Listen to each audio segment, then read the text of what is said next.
Hi, my name is Sage Salakup, and I'm doing the year of 1908. 1908 was a great year for the United States. It was the year of cars, planes, and so much more.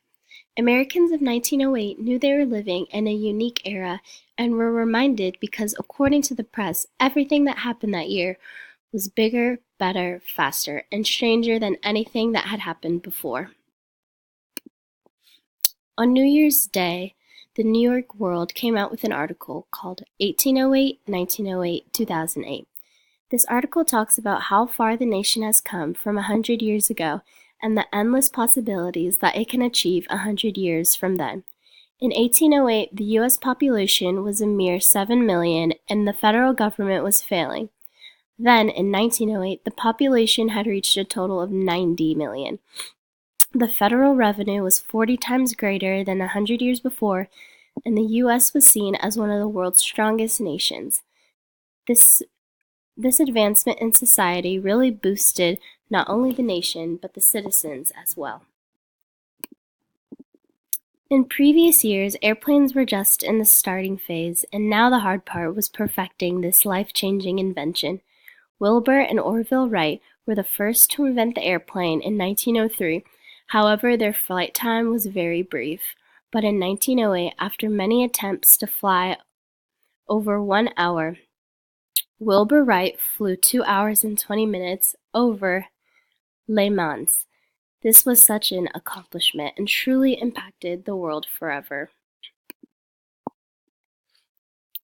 1908 seemed to be a great year for the advancement of transportation because Henry Ford introduced his Model T automobile to the public. Most vehicles in this era were around $2,000 to $4,000, so only the well-off people could afford them. So when Ford came out with an $850 vehicle that actually worked and ran smoothly, this became a game changer and America went crazy for it.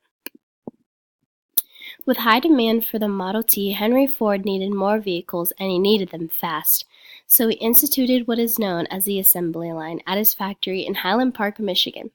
An assembly line is a process in which factory workers go through in order to create something where each piece travels from workstation to workstation until the item is complete. This was far more quicker than having each person create their own vehicle. Without Ford, America would not be the automobile nation that it is today. 1908 is also the term melting pot was used to describe the United States.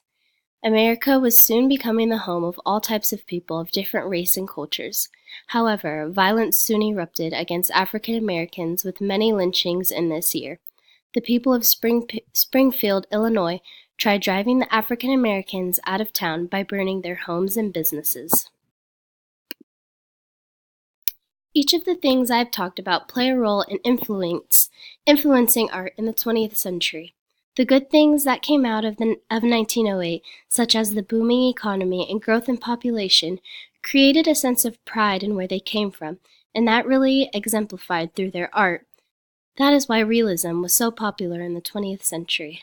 One in particular would be People in the Sun by Edward Hopper. This art piece demonstrates Americans enjoying the relaxation in the West. The advancement of transportation during this year also influences art because it takes an artist to construct both a car and an airplane. The Model T opened the door to other artists to design more affordable cars, but also ones that are more physically appealing. Even Henry Ford himself was inspired by his own success of his Model T, so a few years after, he created a Model TT, which is a truck based on the Model T. 1908 was not all happiness and prosperity because the racial tensions in America were growing. These racial tensions inspired artists such as Thomas Hart Benton to paint cotton pickers.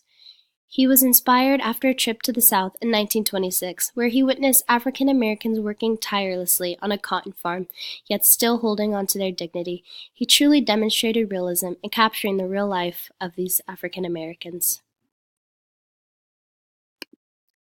1908 was a very impactful year, not only for art, but for the rest of history. Thank you.